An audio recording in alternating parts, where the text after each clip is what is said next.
Necesito que me confirmen si pueden ver bien eso. Sí, profe. Sí, Súper. profesor, se ve Muchas bien. gracias. Bien, vamos entonces a hablar de este tema, un tema súper interesante que significa ciertamente poner en práctica muchas de las cosas que nosotros hacemos diariamente. Ya nosotros, en términos regulares, ya, desde el punto de vista tanto sea clínico, donde usted se enfrenta a un paciente, donde usted tiene que ¿cierto? Evaluar o determinar la evolución, cómo este paciente ha progresado en cualquier variable, sea esta, por ejemplo, dolor, sea este rango de movilidad, funcionalidad, velocidad de marcha, frecuencia respiratoria, lo que sea, cualquier área, usted tiene que medir, pues, tiene que establecer este proceso de medición para ver si hay cambios en su paciente. ¿Ya? Eso es muy, muy importante, ciertamente, en lo que es el área clínica, donde uno va documentando cambios y va de alguna forma demostrando que el paciente va mejorando, va presentando ciertas mejoras. Pero también en investigación, esto es súper crítico, porque cuando usted levanta una investigación, ¿cierto? Levanta un proyecto un proceso investigativo, que significa que usted va a aplicar, por ejemplo, un tratamiento, y usted tiene que documentar también si ese tratamiento generó un cambio, ¿ya? Tiene que también medir. Entonces los temas lo que es el procedimiento, el principio de medición, es aplicable a cualquier actividad, ¿ya? Que nosotros no estemos involucrando, sea actividad clínica, ¿ya? Donde usted necesariamente va a tener que ir documentando esos cambios gradualmente, pero también en la investigación, donde usted va a tener que, ciertamente en esa parte de lo que es el procedimiento, ¿ya? Va a tener que primeramente seleccionar variables, qué variables va a utilizar, qué outcomes, va a tener que seleccionar instrumentos para medir esas outcomes y va a tener que medir. Así de simple. Entonces es una actividad tremendamente importante, recurrente en nuestras actividades, sea esta clínica o una actividad netamente asociada con la investigación. Porque, ¿cómo hacemos, cierto, o cómo documentamos cambios en nuestros pacientes? Imagínense que esa paciente llega a su clínica o a su consulta y después de un tratamiento usted la deja así como está al lado, ¿cierto? Usted dice, tremendo, gran efectividad del tratamiento. Pero eso puede ser un Photoshop. Entonces, tengo claramente, ¿cierto?, de tener la capacidad de poder documentarlo, evidentemente, y medir, por ejemplo, equilibrio, ¿ah? Medir balance, medir fuerza muscular, lo que sea, lo que le permite hacerte a esta paciente pasar de esta situación, pasar a esta otra situación. ¿Ya? ¿Qué es lo que mejoró? ¿Mejoró el balance? Ok, ¿cómo lo medimos? ¿Cómo determinamos que hubo un incremento, una mejoría en el balance? ¿Ya? Chicos, hay un micrófono abierto. Les voy a pedir por favor que revisen para que no exista ese ruido de fondo. Gracias. Entonces, el principio de medición es tremendamente importante. ¿Ya? Esto es una caricatura, obviamente, pero es para el principio o para que quede claro en términos de qué es lo que uno pretende indicar con esta importancia del principio de medición.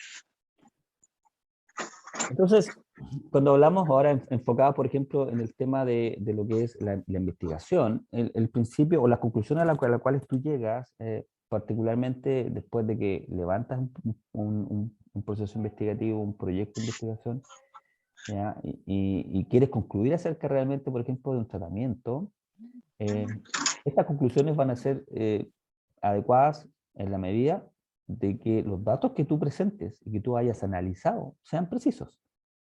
Y para ser precisos, tienen que ser medidos de manera adecuada. ¿Ya? De una u otra forma, poder nosotros cuantificar el cambio, ¿ya? A través de una medida, a través de un instrumento. ¿Ya? ¿Ya? Y esto tiene que ver claramente con el concepto de variable dependiente. Recuerden que las variables dependientes en un estudio son aquellas variables que son modificables, que son medibles, cuantificables. ¿Ya? Si hablamos de variable dependiente, puede ser, como dije anteriormente, el rango de movilidad, una escala de funcionalidad. ¿Ya? ¿Y cuál es la variable independiente? La intervención, el tratamiento, que hace que el rango de movilidad mejore, que hace que la funcionalidad mejore. ¿Cuáles son las que se miden entonces? Las variables dependientes. ¿Ya?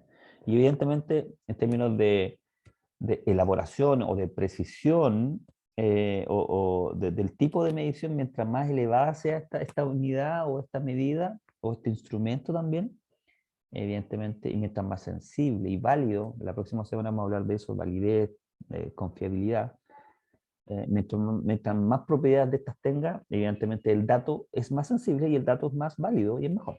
¿ya? Y no es cuestionable desde el punto de vista, ¿cierto?, de lo que puedan decirte después las personas que te están revisando tu investigación o tu tesis, por ejemplo. ¿Ya? Bueno, pero ¿qué es la medición? La medición es un proceso súper simple, que significa, en otras palabras, que uno asigna números, valores, ¿ya? ¿Y esto para qué? Para representar un cambio, para definir, documentar cambios acerca de ciertas propiedades de una variable definida. ¿Ya? Y uno también mide para vincular este concepto, que básicamente es una idea, a una medida, ¿ya? Que en este caso es una técnica. Y la idea de esto, o lo importante de esto, es que esto sea empíricamente observable, que nos permita visibilizar el cambio. ¿Ya? Entonces, cuando uno mide, uno asigna números o puntajes a personas, objetos, ¿cierto? Uno también describe una propiedad particular de un fenómeno, ¿ya? Al cual uno le va asignando números, lo cuantifica, y ojalá de una manera que sea válida y confiable. Insisto, la próxima semana vamos a hablar de estas propiedades de las medidas que son validez, confiabilidad y sensibilidad al cambio. ¿Ya? Y evidentemente, el proceso de medición o la medición debe ser precisa, de lo contrario, se cuestiona, ¿cierto?, lo que pueden ser las conclusiones y los resultados de un estudio en particular. O incluso ni siquiera un estudio. El hecho de que usted esté en la clínica tratando a un paciente y que no sepa medir bien y no sepa ocupar el instrumento adecuadamente, o incluso el instrumento que está ocupando no es el indicado, o no es válido, o no está calibrado incluso, el valor que tú obtienes puede no ser el adecuado, puede ser no ser el real. Y en ese sentido claramente se vuelve incuestionable. En este caso ahora, tu ejercicio profesional, indistinto de lo que es la metodología de la investigación, que estamos también hablando de esos dos elementos de forma paralela. ¿Ya? Pero en ambos elementos, en ambas esferas o dominios, ustedes saben, ya, ¿cierto? Se van entendiendo que la medición es fundamental. Bien, ahora entremos en el tema conceptual. Cuando uno mide, ciertamente hay elementos como las variables que son importantes conocerlas. Y hay dos tipos de variables que son bastante identificadas, que son las variables discretas y las variables continuas. Las variables discretas generalmente son variables que tienen poca información, porque en realidad son como estas variables que son como dicotómicas. O sea, sí o no. ¿Ya? O en otro caso son variables que no pueden ser eh, fraccionadas. ¿Ya? ¿Cierto? Por ejemplo, cuando tú mides la frecuencia cardíaca, tú mides 100 latidos por minuto, no mides 100 latidos, 4 por minuto. O, por ejemplo, cuando tú evalúas el número de hijos, tú dices, bueno, tengo 2 hijos o 3 hijos, pero tú no dices, tengo 2,5 hijos. ¿Ya? O cuando tú hablas de género también, tú puedes optar por una decisión de género en particular, pero no dos. Es un poco complejo. ¿Ya? Eh, entonces las variables discretas tienden a ser estas variables que no pueden ser fraccionadas. ¿Ya? Por tanto, son un poco más limitadas en la información que entregan. Por el contrario, las variables continuas ahora son estas variables que normalmente uno ocupa un poco más en la clínica, ciertamente, porque son aquellas variables que tienen cierto en un continuo pueden asumir cualquier valor. ¿Ya?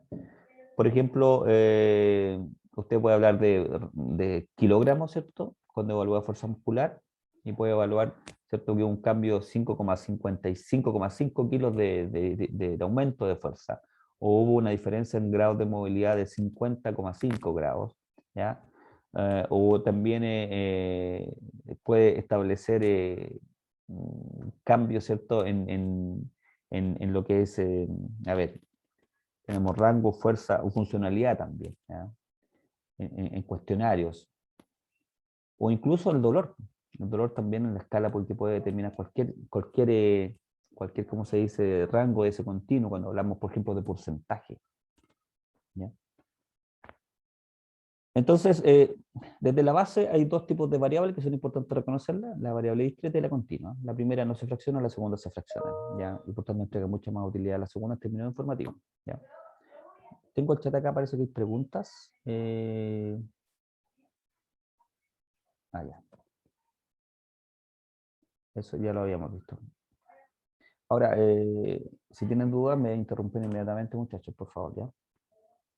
Ya, por un lado tenemos entonces lo que son las variables, y también tenemos las escalas, ¿ya? Y las escalas también son un instrumento súper útil que también nos permite diferenciar entre los distintos datos que vamos a evaluar o medir, ciertamente. Y las escalas son, como bien dice ahí, muy importantes y necesarias para cualquier medición que hagamos. ¿Ya? La escala se define como un instrumento o cualquier elemento que te permita establecer una serie de ítems o números que están dispuestos a través de un espectro. ¿Ya? ¿Para qué? Para que podamos cuantificar. Un ejemplo clásico de lo que es una escala es, por ejemplo, el termómetro que ustedes ven acá a la derecha, donde está este espectro de números y uno puede determinar, cuantificar particularmente un constructo o una variable, que en este caso es temperatura. ¿Ya? Y esta temperatura o este valor básicamente lo que hace es indicar la magnitud de calor, ¿cierto? En relación a la variable de temperatura, la magnitud de la variable particularmente. Luis, levantó su mano, cuénteme. ¿Se escucha, profe? ¿Sí? Eh, yo tenía como una duda respecto a las escalas, y es que, por ejemplo, escalas que son como personales, por ejemplo, la escala de Eva o el test de Oswestry, que son como escalas personales, ¿cómo se pueden cuantificar? Bueno, la escala, ambas son continuas, porque ambas te entregan un puntaje, te entregan un score. ¿Ya? Entonces, normalmente, y lo vamos a ver a continuación, la escala de dolor, por ejemplo, usted puede cuantificarla desde el punto de vista de categoría. Usted puede decir, mire, vamos a considerar que la escala de EVA o la escala numérica de dolor, que tiene el mismo principio, usted dice, mire, cualquier dolor que sea de 0 a 3 es un dolor leve. De 3 a 5 o de 3 a 6 es un dolor moderado. Y mayor a 6 es un dolor severo, por ejemplo. Usted cuantifica en base a categorías de severidad. ¿Ya? Lo mismo ocurre con los Westry, que es ciertamente un cuestionario que evalúa discapacidad, ¿ya? En dolor lumbar. Y ahí también ciertamente existen ciertas categorías, para decir que unos Westry es de, por ejemplo, 60% abajo es una categoría de discapacidad leve, por ejemplo, o moderada, y 60% hacia arriba es una discapacidad asociada a, ¿cierto? A variables un poco más severas de discapacidad. Entonces, todas estas variables tienen ciertos puntajes de corte o ciertas categorizaciones que te permiten a ti entender que si el paciente tiene 75% en su Westry, tú sabes que es un paciente que está deteriorado desde el punto de vista funcional. O si un paciente, ¿cierto?, te refleja que tiene 7 puntos de la escala numérica, tú ya sabes que ese paciente tiene un dolor severo. ¿Ya? No sé si te respondí la pregunta con eso. Sí, sí, vale, gracias. Bien. Entonces, respecto a las escalas, que ya se definió el concepto, también debemos entender que hay 4 distintos niveles de escalas de medición. Y esto ha sido definido hace bastante rato, fíjense, en el año 46. Y se ha mantenido en el tiempo. ¿Ya? Se ha establecido de manera sistemática, consistente. Y vamos a comenzar desde la escala 1 hasta la 4 en orden ascendente de complejidad. ¿Ya? La 1 es la más básica y la 4 es la más elaborada, si uno pudiese entender así. La escala 1, que es la escala nominal, ¿ya? Es la escala más simple, la más básica, porque lo único que te hace, te etiqueta, o te identifica, o te clasifica. ¿Ya? Por ejemplo, el caso clásico acá de escala nominal es el género. Entonces, cuando uno habla de género, eh, es un ejemplo en este caso de escala nominal, porque en el género uno puede incluir hombre, mujer o, por ejemplo, transgénero también se puede incluir acá. ¿Ya? Pero sigue siendo uno, dos o tres. ¿Ya? Son categorías, nada más que eso. Grupos. ¿Ya? Tú identificas a algo en un grupo determinado. Si vamos ascendiendo a la escala de complejidad, nos pasamos ahora a la escala ordinal. ¿Ya? Recuerden siempre ordinal de orden, de ordenamiento. ¿Ya? En otras palabras, ¿cómo se dice? Es un posicionamiento que tú determinas de los valores de acuerdo a una magnitud determinada. ¿Ya? Por ejemplo, la jerarquía académica de los profesores. Entonces uno sabe que hay un profesor instructor, después hay el profesor auxiliar y el adjunto. Entonces, obviamente, el adjunto es mejor que el auxiliar y el auxiliar es mejor que el instructor. ¿Ya? Por eso se entrega un ordenamiento, ¿ya? A diferencia del anterior, que simplemente dice tú perteneces a este grupo o a este otro grupo. En cambio, la segunda te entrega un orden, una categorización. Perdón, una, sí, una categorización, está bien lo que dije. ¿Ya? Entonces, siempre van a haber niveles bajos y niveles medios y niveles altos. ¿Ya? Aquí tenemos un ejemplo de jerarquía académica. Puede ser nivel socioeconómico también. Tenemos nivel socioeconómico bajo, medio y alto. ¿Ya? Y así como otras variables asociadas a esta escala ordinal. Pasamos ahora a la de intervalo. La de intervalo, además del anterior, del posicionamiento, ¿ya? Te permite ciertamente establecer ahora la diferencia entre uno y otro. Por ejemplo, te permite entender una escala de temperatura, que es la clásica para este caso, te permite entender la diferencia entre un grado y otro. ¿Ya? Te permite conocer los intervalos entre cada uno de los valores.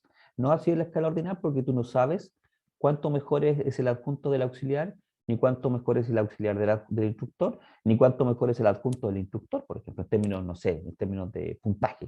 ¿Ya? Solo sabes en la ordinal que uno es mejor que otro, y está categorizado. Ahora, en la intervalo, ahora tú conoces los valores entre uno y otro.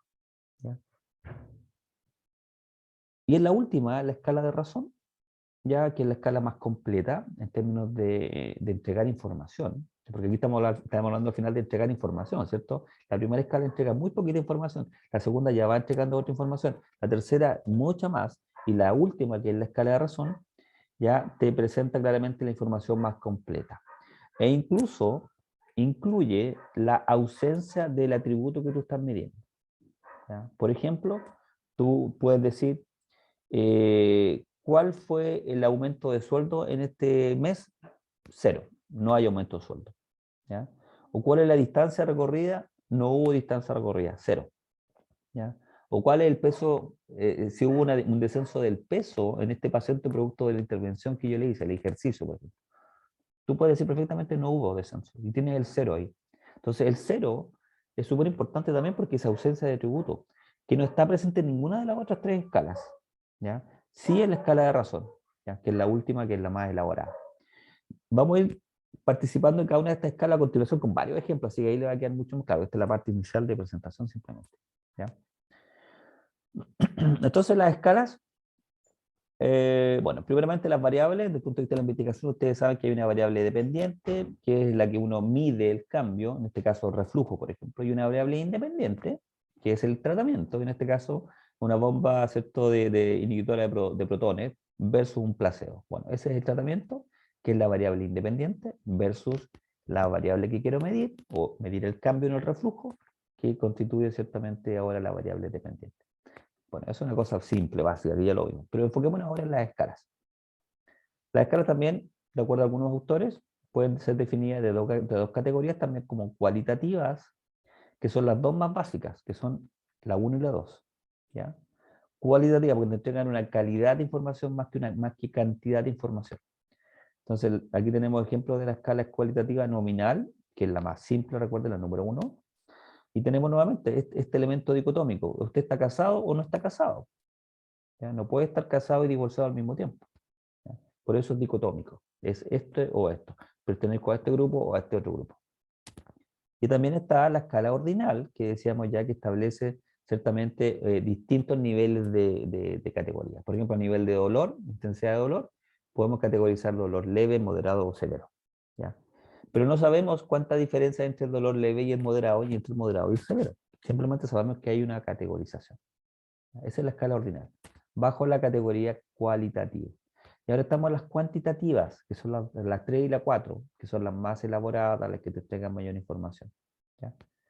Tenemos por un lado la de intervalo, ¿ya? Que el ejemplo clásico, insisto, es la temperatura. ¿Ya? Y tenemos la de razón. ¿Ya? La de razón, que es la que incluso presenta, ¿cierto?, o incluye el cero absoluto. Y aquí tenemos ejemplos de, ¿cierto?, frecuencia cardíaca, capacidad vital, como dijimos anteriormente, número de pasos, velocidad de marcha. ¿Cuánto aumentó la velocidad de marcha? Nada, no aumentó nada, 0. Esta es la más importante, ¿ya?, en términos de información. Entonces vamos nuevamente resumiendo. La nominal, esta es la escala, ¿cierto?, los 4 escalones, desde lo más simple, que simplemente o te identifica clasificación, ¿ya?, casado o soltero. ¿Ya? El ranking va asociado a la escala ordinal, donde ya claramente entregamos un poquito más de información, ¿cierto? Sabemos que el profesor adjunto es mejor que el auxiliar y que el instructor. ¿Ya? Después pasamos a la escala de intervalo, donde, por ejemplo, la temperatura, sabemos la diferencia entre la temperatura, entre la escala de temperatura, porque entre 2 y 3 grados, entre 2 y 5 grados, sabemos que hay 2 grados de diferencia. Lo mismo que entre 5 y 7 hay 2 grados de diferencia. O entre 3 y 4 hay 1 grado de diferencia. Conocemos porque son intervalos iguales entre uno y otro. Pero no hay ausencia de atributos, no hay cero absoluto. Y en la razón, sí, hay cero absoluto, que es el elemento distintivo, ¿ya? Que es superior a la de intervalo por esa razón. Entonces, en esta tabla también vemos las distintas escalas, ¿ya? Y los atributos, en términos de clasificación, orden, intervalo y cero. Vemos que en la escala nominal, la única sí es para clasificación, el resto no tiene nada. Vamos sumando después con la ordinal, ya se suma el orden. Ya, el intervalo se suma el orden y los intervalos iguales, pero no tiene cero. Y la que cumple con todo es la razón, que tiene todo, ¿cierto? Clasifica, ordena, presenta intervalos iguales y también incluye el cero. Entonces, si pudiésemos entender la cantidad de información que tú manejas con las escalas, podría decir, por ejemplo, en una carrera de caballos, te podría decir que para la escala nominal tú sabes que el caballo participa o no participa en la carrera, ¿cierto? Pertenece a un grupo o a otro grupo. En la escala ordinal, sabes ciertamente ahora en qué lugar llegó, ¿ya? Primero, segundo o tercero, ¿ya?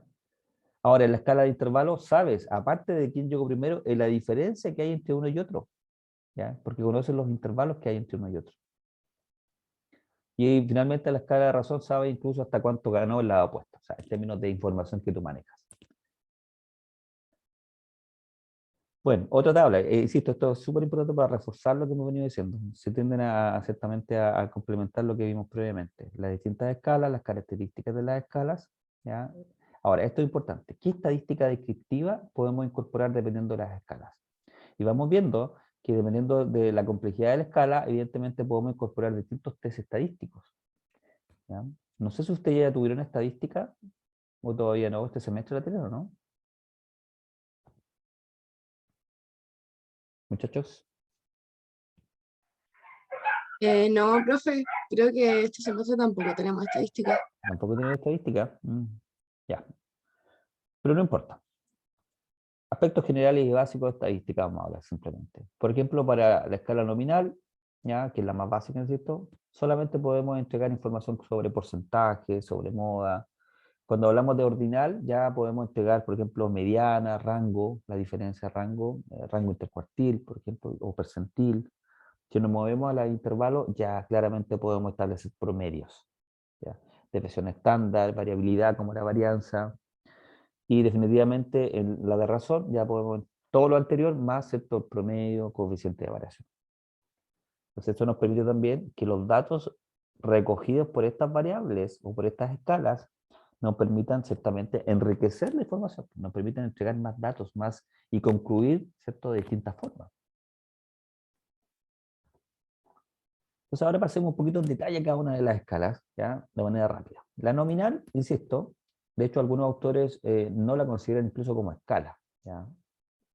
Dicen claramente que debido a que no posiciona el objeto a través de una dimensión determinada, no debería ser una escala. Pero otros sí todavía la categorizan como escala, ¿ya? Como bien dice ahí, es la forma más cruda para entregar información en términos de datos. Tiene, por tanto, posibilidades muy limitadas en respecto del análisis estadístico. Uno determina categorías o clasifica o agrupa, nada más, ¿ya? Mide que usted está metido en un grupo o no está metido en un grupo, o sea, mide presencia o ausencia, ¿ya? No hay categorías jerárquicas, ¿ya? Uno no sabe, ¿cierto?, si uno es mejor que otro, ¿ya? Uno no sabe exactamente si en términos de sexo uno es mejor que otro, por ejemplo, ¿ya? Y las categorías son exclusivas y exhaustivas, o sea, yo soy hombre, por tanto no puedo ser mujer, o yo estoy casado, por tanto no puedo estar soltero, definitivamente. Y lo que permite todo esto simplemente son datos descriptivos, nada más que eso. Bastante limitado. Aquí hay algunos ejemplos para la variable género, para la procedencia, ¿cierto? Yo soy de la región amazónica, andina o costeña, o la variable incluso religión. Cada uno tiene, ¿cierto?, un grupo. Tú perteneces a un grupo. Estos son ejemplos de datos de tipo nominal. Ahora, datos ordinales o escala ordinal, avanzamos un poquito en la complejidad. por tanto es más sensible que la anterior, ¿ya? Pero sigue siendo un poco precisa en términos de escala, ¿ya? Lo que sí establece con categoría o de manera clara es el orden jerárquico, ¿ya? Lo que significa que A es mejor que B es mejor que C y C es mejor que D, ¿ya? Sin embargo, tú no conoces la diferencia entre los intervalos que hay entre uno y otro, entre A y B, ¿ya? Pueden no ser equivalentes, entonces tú no sabes cuánto mejor es A que B, ni cuánto mejor es A que D, por ejemplo, ¿ya? Permite comparar, obviamente, ¿ya? Pero no te entrega mucha riqueza en los datos, ¿ya? Puedes determinar claramente que este es mejor que este otro, o este es peor que este otro, y nada más, ¿ya?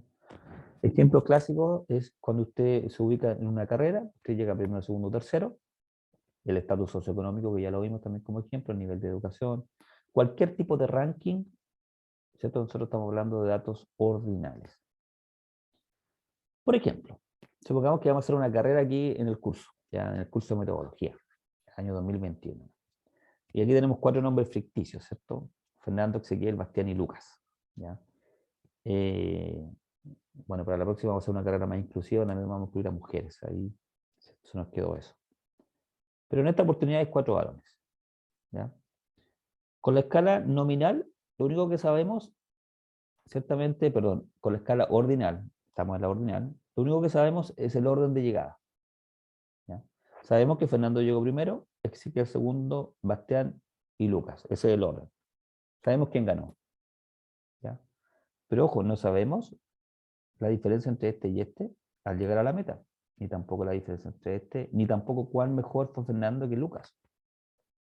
Solo sabemos orden de llegada. Ok, vámonos ahora a la escala de intervalos, o datos de intervalos. Claramente, como bien dice ahí, una forma más sofisticada de información, ¿ya? Son datos claramente más sensibles, pero no tiene cero absoluto, o sea, no tiene ausencia del atributo. Lo que ocurre en esta escala ahora de intervalos, usted conoce la distancia entre los distintos valores o distintos atributos, ¿ya? Entonces esa información ya es conocida, ¿ya? Lo que permitió también que tú puedas convertir esta información, por ejemplo, en promedios, ¿ya? Y que también es una información útil para los análisis de datos, evidentemente, y las conclusiones también. Un ejemplo también acá puede ser el coeficiente intelectual. Ahora, otro ejemplo corresponde, por ejemplo, al tipo variable peso, y usted puede categorizar ahí, ciertamente, el gordo, muy gordo, gordo, normal, delgado, delgado, ¿cierto? Y como tiene estos valores, ¿ya? Tiene estos valores, ciertamente sabe, ¿ya? La diferencia entre ser delgado y normal, porque tiene esas categorías, tiene esas diferencias en peso, ¿ya? Usted sabe que para pasar de delgado a peso normal, ciertamente hay una diferencia en kilos, ¿ya? Entonces, si yo soy delgado y quiero llegar a ser normal, tengo que claramente subir de 60 a 61 kilos y mantenerme en este margen. Entonces sabemos, por ejemplo, que el peso normal, ¿ya? Tiene diferencias importantes, ¿sí? Al menos 20 kilos más que el delgado, o muy delgado, mejor dicho, ¿ya? Sí.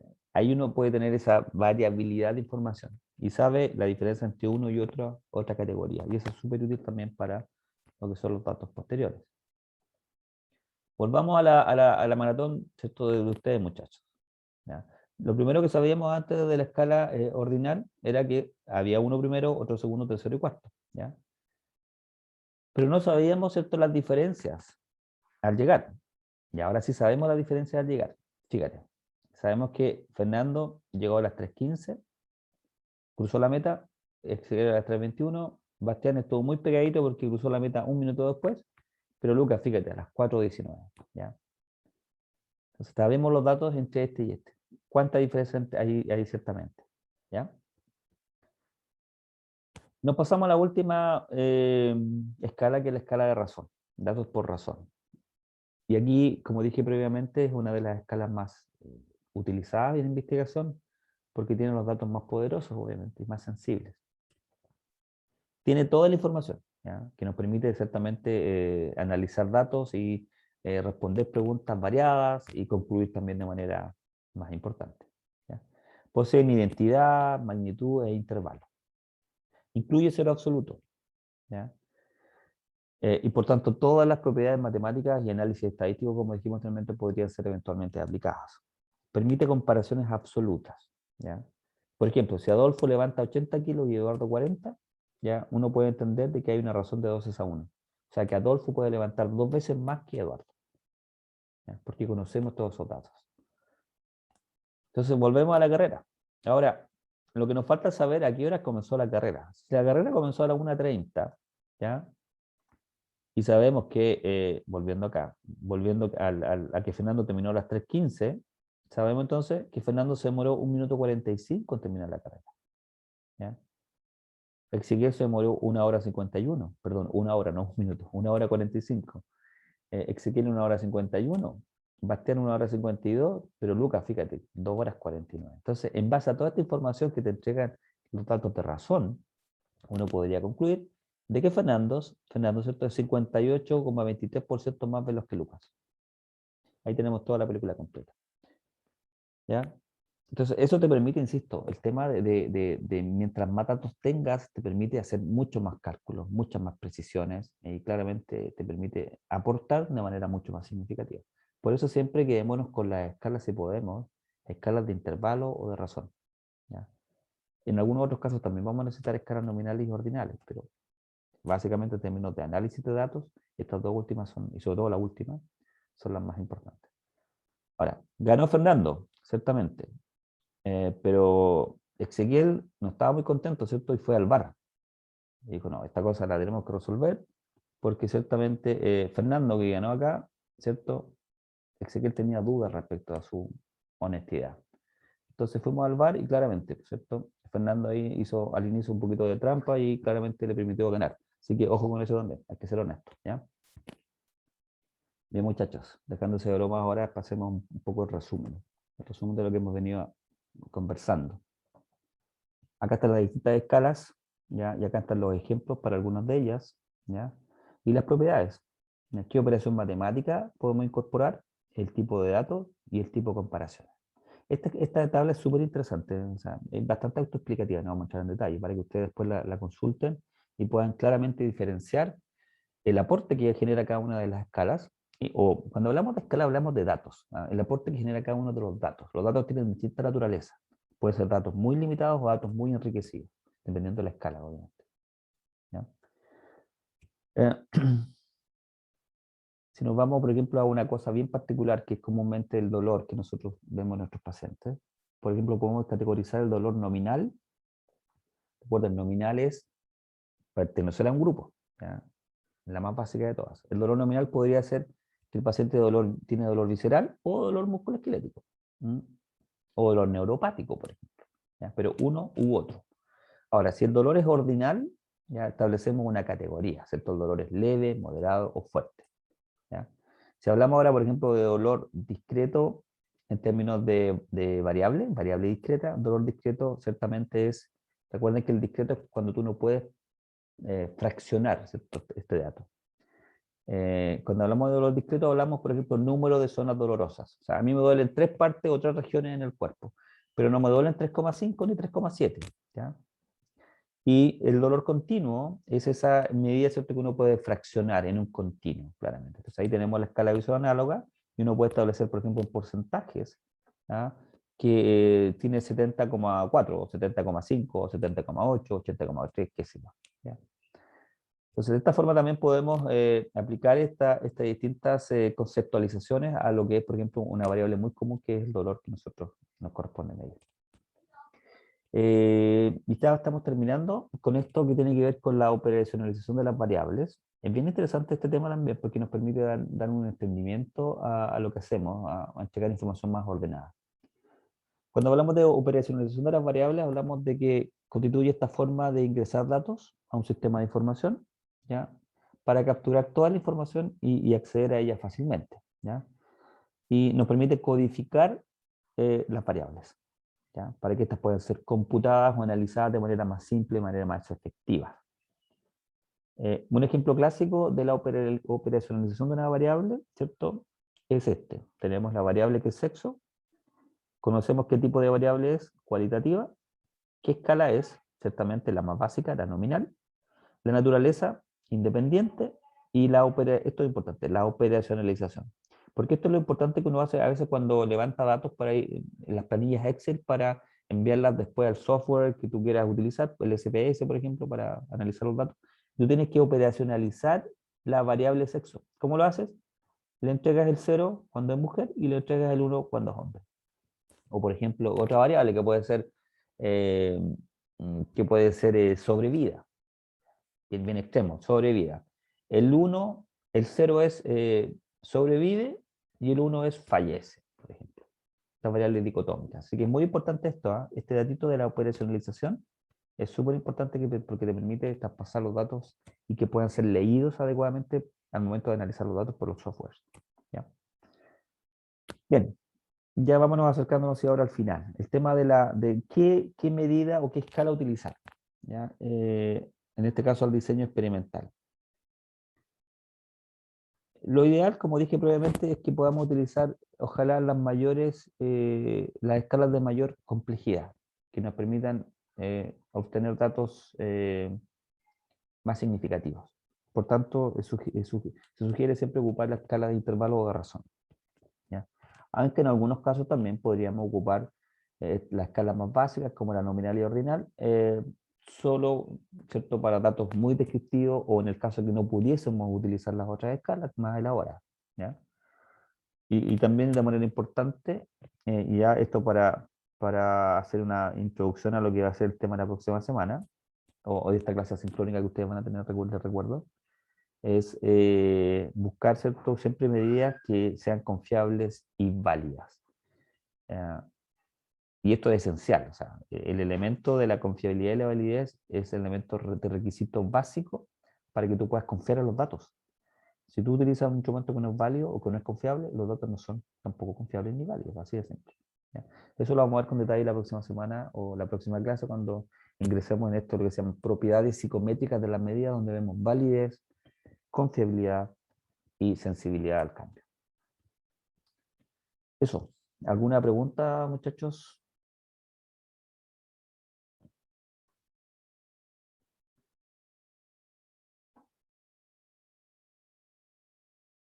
¿Queda claro? Vamos a tener la grabación a partir de ahora.